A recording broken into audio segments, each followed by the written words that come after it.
मुझे तेरी वो हर चीज़ कबूल है जिसने तुझे मेरी ज़िंदगी में शामिल किया। मुझे जीना कबूल नहीं तेरे बिन, पर तेरे बिन मरना कबूल है। तेरा साथ ना मिले ज़िंदगी में, ये मर्ज़ी है रब की, पर मेरा तेरे पास रहना मेरी ज़िंदगी का असूल है। ये शब्द कभी रवि ने टीना को कहे थे। दोनों कॉलेज में एक साथ पढ़ते थे। पास में रहते कब एक दूसरे के करीब आ गए पता ही नहीं चला। हर दिन मुलाकात, वो प्यार से रवि का मुझे देखना मुझे आज भी याद है। कभी साथ ना छोड़ने की कस्में, वो एहसास कि हर वक्त वो मेरे साथ है, जिसको मेरा ख्याल है। सब कुछ टीवी पर चलती फिल्म की तरह लग रहा था। मुझे वो समा भी याद है जब रवि कहता था, टीना, हम किसी के बहकावे में नहीं आएंगे, चाहे कुछ भी हो जाए, हम जुदा नहीं होंगे। मुझे यकीन था उसकी बातों पर। समय के साथ रिश्ता भी गहरा होता चला गया। हमें मिले 2.5 साल बीत चुके थे। बीए का आखिरी साल था, जिसके बाद रवि की अपने घर करनाल वापसी थी, क्योंकि उसके पिता चाहते थे कि रवि पढ़ाई के बाद उनका बिजनेस संभाले। रवि का कहना था कि घर जाने के बाद अपने घर वालों से बात करूंगा अपने रिश्ते को लेकर, बस तुम अपना प्यार कम मत करना। मुझे वो सब बातें याद है जो रवि ने मेरे साथ की थी। एग्जाम का समय आया, सब अपने अपने घर चले गए। कॉलेज के बाग में बैठे रवि ने मेरा हाथ पकड़ा और मुझे हौसला दिया, फिक्र मत करो, हम जल्दी मिलेंगे। हर प्यार की कहानी में एक ऐसा वक्त जरूर आता है जब दूर जाना पड़ता है। हमारा फासला दूर जाने का है, दिल से दूर नहीं हुए हम। उस दिन ऐसे लग रहा था जैसे शरीर से कोई हिस्सा अलग हो गया हो। मेरी आंखों में आंसू, दिल में घबराहट थी। मैं दिल्ली के लिए और रवि करनाल के लिए चला गया। उसके बाद फोन पर हमारी बातें होनी शुरू हुई। एक दिन मैंने फोन पर रवि को कहा कि रवि, क्या तुमने अपने रिश्ते की घर वालों से बात की है? रवि ने कहा कि अच्छा समय देखकर मैं अपने मम्मी पापा से बात कर लूंगा, तुम टेंशन मत लेना।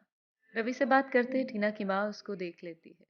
टीना की मम्मी ने मेरे बारे में जो कुछ पूछा, टीना ने सच बताया। समय बढ़ता चला गया, दिन यादों के पन्नों की तरह पलटते गए।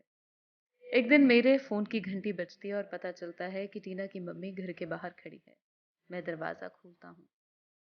उन्होंने ज्यादा बात तो नहीं की उस वक्त, बस यही कहा, बेटे तुम अच्छे घर के लगते हो, मैं ये कहने आई हूँ कि तुम पीछे हट जाओ।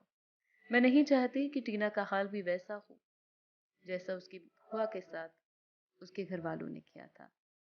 हमारे घर वाले तुम दोनों के रिश्ते को मानेंगे नहीं, और इसका अंजाम मेरी बेटी को अपनी जान देकर भुगतना पड़ेगा। बस उस दिन टीना की मम्मी की बातों को सुनकर मैं चुप हो गया। यह सब कहकर वो वहां से चली जाती हैं और मैं सोच में गुम जाता हूँ। टीना की माँ का कहना था कि हमारे कहने पर टीना पीछे नहीं हटेगी, तुम्हें ही अपने पैर पीछे करने पड़ेंगे। बस उस दिन के बाद टीना के फोन आते रहे, पर मैंने कोई जवाब नहीं दिया। सबसे दूरी बना ली। हर दिन अंदर से मरना, न सहने वाला दर्द दिल में उठता था, पर मैं सब पी गया। उस वक्त मैं हमेशा के लिए टूट गया जब मुझे पता चला कि टीना की शादी हो चुकी है। मानो जैसे सारे सपने टूटकर शीशे की तरह जमीन पर बिखर गए हों। कई दिन कमरे में खुद को बंद करके रोता रहा। एक दिन सोचा, उसकी यादों से बाहर आ जाऊं, कोई काम करूं। इस बात को 3 साल बीत चुके थे। दफ्तर में बैठा मैं सोच ही रहा था कि टीना जैसी लड़की मेरे सामने से गुजरी। मैं उसके पास जाता हूँ, वो टीना ही थी। उस दिन लगा जैसे मानो शरीर का कोई हिस्सा खुद ब खुद जुड़ गया हो।